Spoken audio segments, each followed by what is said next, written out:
Hey there, it's Chris Cashman. The Emerald City, she is glowing today. You know our waterfront has been rebuilt, but don't be distracted by all that beauty because the soundtrack of the city is this way. I'll tell you all about it tonight on Evening. Find out what's trending in America's pop culture. It's the top 5 movies, books, and streaming.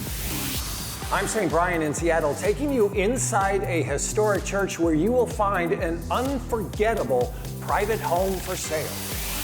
Plus a history and guide to Seattle's locks and ship canal.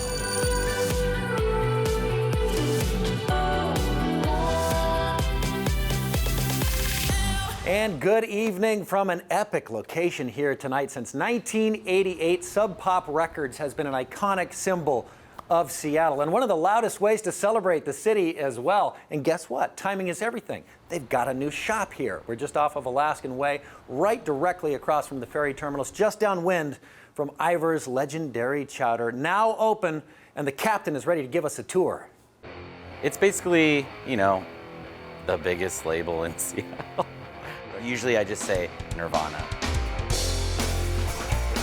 Some cities export products, Seattle exported a sound. And the first thing everyone says is Nirvana, Soundgarden. I love Tad, so I talk about Tad a lot. Sub Pop Records, the label that turned Seattle's garage band sound into a global movement. It's a copy of the original invoice of the first order of Bleach Records for Nirvana, so their first record. Wow. It was $1.10 per record at the time. That's a value record. Who knew? Yeah, 6,689 million copies sold. From cassette tapes and indie bands to Grammy winners and global influence. Not a bad run for a Seattle original. Ahoy, shallow, welcome to the Sub Pop waterfront store. When it comes to Sub Pop's employees, they're not just music fans. This is my sister. They're often in between gigs. Who's that? My band. Sub Pop is certainly known for a sound, and after decades, now it's a style. Yeah, we do have clothing for babies. Got this dump truck onesie, which is underrated, I think. Where's the shirt? It's not the best, but pretty good. That's what makes it different. So this store kind of gave us an opportunity to bring in more memorabilia, artifacts, stuff like that.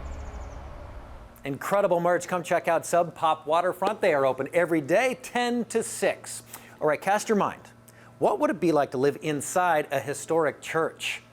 This next house might be an answer to your prayers. St. Brian joins us from Seattle with tonight's Unreal Estate. Hey, Saint. Hey, featured in Zillow Gone Wild, this is truly a home unlike any we've seen before.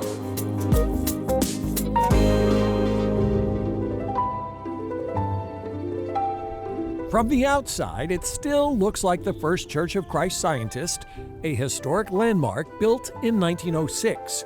But inside, that's what sets this place apart, something few people have seen. This is the common area for the 12 residences in the building. They call it the sanctuary now. The townhomes encircle the central atrium, glowing under a stained glass skylight that's been watching over this space for more than a century. Yeah, I think it's really just an architectural wonder. That's broker Matthew Pellicini, who says when the congregation moved, developers didn't erase the past, they worked around it. First is right behind me is this very cool stained glass window that is on a set of rollers that can be opened up. This 3-bedroom comes with 35-foot ceilings and a personality all its own. The owners leaned into it. Not just a little, a lot. Just for instance, these dining set, these chairs, and then you'll see candlelit light fixtures. You'll see some very dark areas in some bathrooms. So they've really embraced kind of this Gothic feel. A snake for a doorknob, artwork that stares back at you, and furniture that feels like it has stories to tell. Some of it, by the way, can stay if the next owner is brave enough. Of course, it's not all old world charm. The kitchen, thoroughly modern with a top-of-the-line Wolf stove. There are 4 floors in all, And like any good story, it unfolds one chapter at a time. This looks like a bedroom, but it really could be anything, right? Yes, absolutely. It can be a great space for gathering, great place for reading. So this is the primary suite. We have an attached full bath, which is quite nice, and then a nice secret above the bed here, as you can. Oh yeah, look at that. The eye of God. So this is one of my favorite spaces in the residence. It is a hidden whiskey room. Just what every man wants. Skeleton keys stored in a treasure chest can be used to unlock sealed cabinets. Aye, that's the good stuff right there. That's the good stuff. And there's one more secret. Behind this bookcase. A passage, dark, mysterious, and completely on brand. One more floor. This is a great space to watch a game, hang out with friends. And there's one more bedroom with no shortage of storage space. It's not just a home. This place is a sanctuary in every sense of the word. So cool. The asking price for the house within the church is $2.42 million. All right, here's what's hot this week. The Devil still rules the box office, and there is just one streaming show that has racked up 1 billion+ minutes viewed. Here's Saint with the top 5.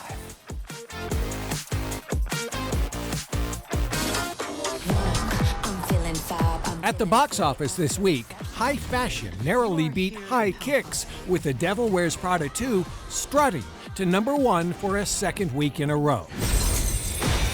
Right behind it, Mortal Kombat 2. At number 3, Michael, the Michael Jackson biopic. At number 4, possibly the year's strangest hit, The Sheep Detectives.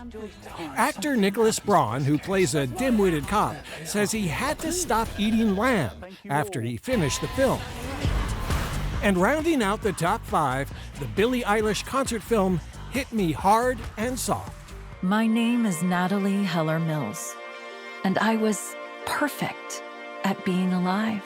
Over on the Goodreads list of the most read books this week, Caro Claire Burke's Yesteryear is the top title. MGM Studios bought the film rights for $2 million, with Anne Hathaway set to star and produce. At number 2, the fantasy sequel Rights of the Starling. Project Hail Mary, The Correspondent, and The Night We Met round out the top 5. If he stunned out of the way, he'd happily hurt the next thing. And when it comes to streaming, the 4-part survival thriller The Lord of the Flies is the most popular show, according to Rotten Tomatoes. The series was shot in Malaysia, and despite the on-screen brutality, many of the young actors became best friends during the shoot. The Apple TV series Widow's Bay is number 2, followed by Legends, Beef, and Man on Fire. Thank you, Saint. And America can't stop choosing Texas. The Ella Langley single has returned to #1. Still to come on Evening. A guide to the history of Seattle's locks and ship canal. Plus, where you can hit the water for a kayak adventure. All you have to do is go out and have a good attitude and have fun. Now in our 40th season, Evening shares local stories that make our community shine. Evening is sponsored by Pemco Insurance. Pemco empowers the Northwest to prevent the preventable. Learn how at pemco.com. Welcome back to Evening from Sub Pop Waterfront, now open every day, 10 to 6. Come see them. And speaking of our waterways, you know, our waterways are an important part of our identity here in Seattle, especially the Lake Washington Ship Canal, the Ballard Locks, and a couple of local authors have actually teamed up for a new book that makes all of this history more accessible. Hi, I'm Jennifer Ott, and we are at the Hiram M. Chittenden Locks in Ballard. We're here because we just had a new book come out that was basically a reprint or an up-to-date of a previous book that we had done when the canal and the ship and the locks turned 100. We did a book for that, and this is an abridged and sort of tighter version of it. So part of it is that it's the history, but we also include a couple walking tours in it. A wonderful case of serendipity that David B. Williams and I are both really interested in environmental history of Seattle. And years ago, I think it was about 20 years ago, we met to compare maps. And I love it that he's a person that fully appreciates a good map as much as I do. It's so important to know the history of the locks because it is an integral part of our city's, both our identity and our transportation infrastructure and our culture, just how the city works. The locks really changed the city. It brought the outside world, the saltwater world, into Seattle. We had always been part of it, but it now came in to take advantage of the freshwater. So it united this whole ecosystem. One of the big differences with this lock versus other ones in the United States is that this one, the majority of traffic is, by numbers, is recreational vessels. And most locks are for transporting grain and barges. It's something we should value and tend to and understand because it requires ongoing operation. It doesn't just exist, it operates. To me, it's important to know the place where I live. I like to think it makes me more respectful of this place and the variety of people, the variety of animals, the variety of wildlife. Seattle's Locks and Ship Canal, a history and a guide. You can find that at the University of Washington's press website. You can find it on Amazon or at a lot of your local bookstores. Now, from one body of water to another, one of the best ways to explore the Pacific Northwest is by kayak. So we head to Anacortes for a slow but steady excursion. It's as close as you can get to the water without going for a swim. You don't need to know how to paddle. Like, we're taking you paddling. All you have to do is go out and have a good attitude and have fun. The name of our company is called Anacortes Kayak Tours, and our home base is in Anacortes at Skyline Marina on the northwest side of Fidalgo Island. As the gateway to the San Juans, the waters around Anacortes provide the perfect location for kayaking. We have people meet about 30 minutes before the trip is actually set to depart, and then the guide will suit everyone up in their life jackets and spray skirts and give them a paddle. After going over safety instructions, it's time to shove off. This trip, we just stay in the bay, and then if the group's strong enough, we'll exit the bay to the north towards Rosario Beach and up the shoreline. We run our 1.5-hour family tour, or the Quickie.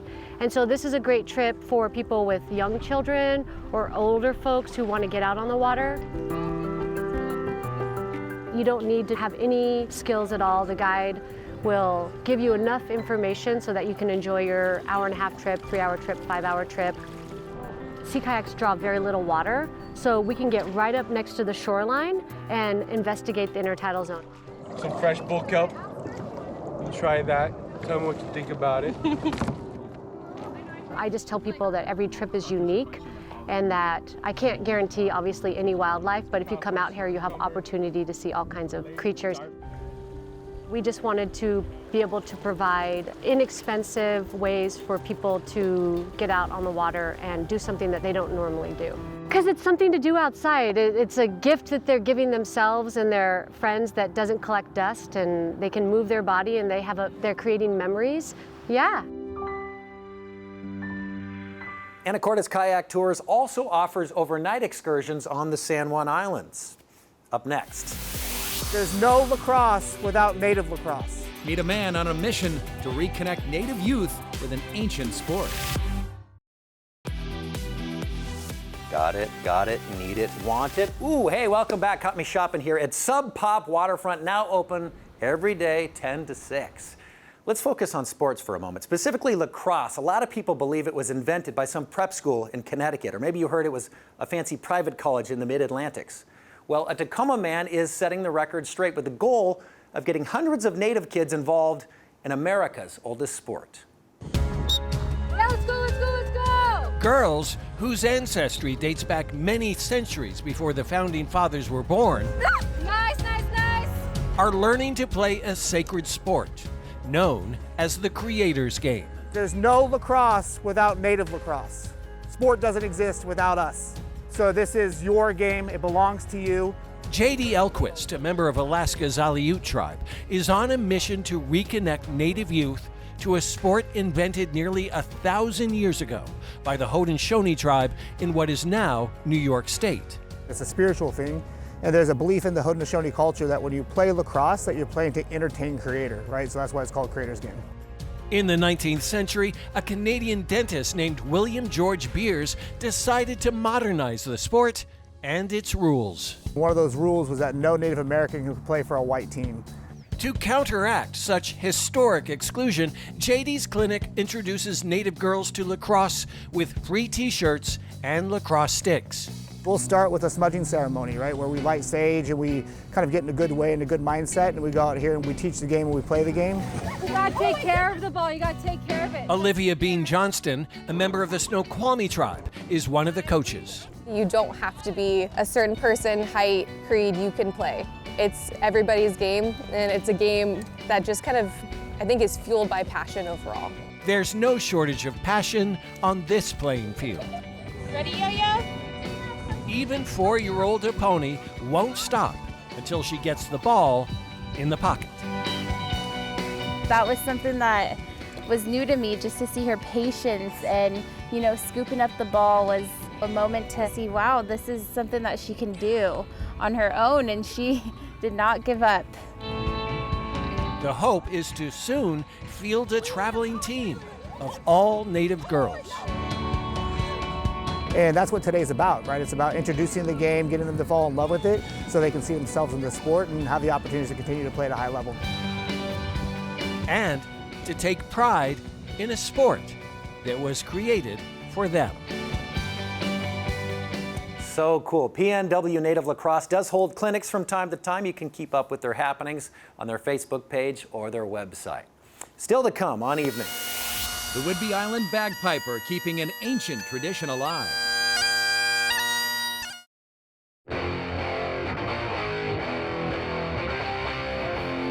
Right on time as always. Welcome back to Evening from Sub Pop Waterfront, the soundtrack to Seattle. You're going to find it right here, and some incredible merch. Take a look at this. Pro tip, always size down, makes you look more muscular. Speaking of music, our photojournalist Diane Lewis-Torrey behind the camera tonight. She was on Whidbey Island, hung out with a music man who sort of blends the old with the new.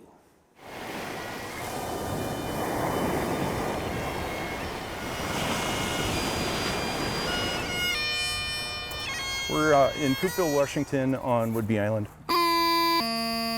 I mostly go by Bagpiper Dawn within music, kind of working something out for Highland bagpipes.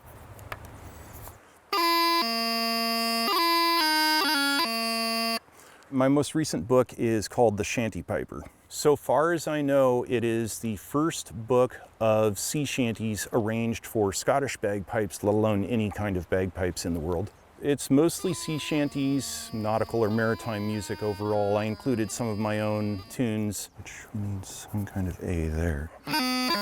When I was a kid, I was raised partly with my Scottish and Irish heritage. When it came to Scottish bagpipes, anytime that I heard them, I was just locked in. I was just drawn to them. I started playing Highland bagpipes at Shorecrest High School in Shoreline. Hopped and bopped around with a couple of different local bands. I'm involved in a veterans organization called the Scottish American Military Society. And in our local post, we have a small pipe band, and I lead the post and I lead the band. I have a Celtic rock band, also sometimes have belly dancers with us because, well, why not? And where does the original instrument stem from? The Middle East. Really, I like playing anywhere and everywhere. Doesn't matter where I'm at, I like to play.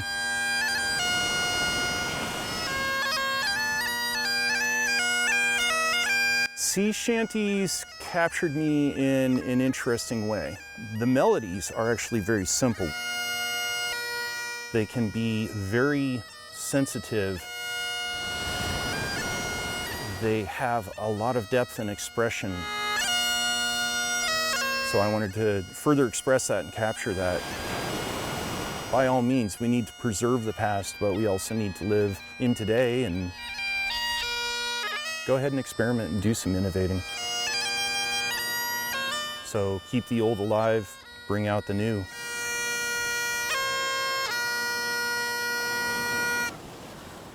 Fun update from Don. He is writing more books. He is doing some public speaking and, of course, still performing for local clients. He is a busy guy. Speaking of busy, we are plumb out of time. I'm out of watches thanks to Sub Pop here on the waterfront. They're open every day, 10 to 6. Come see them. I should have left like a cool rock star, like, ooh, I could break this. That's what I'll do. Yeah. Okay, I didn't break it. Cobain could get away with it, but I'm just Cashman. So see ya.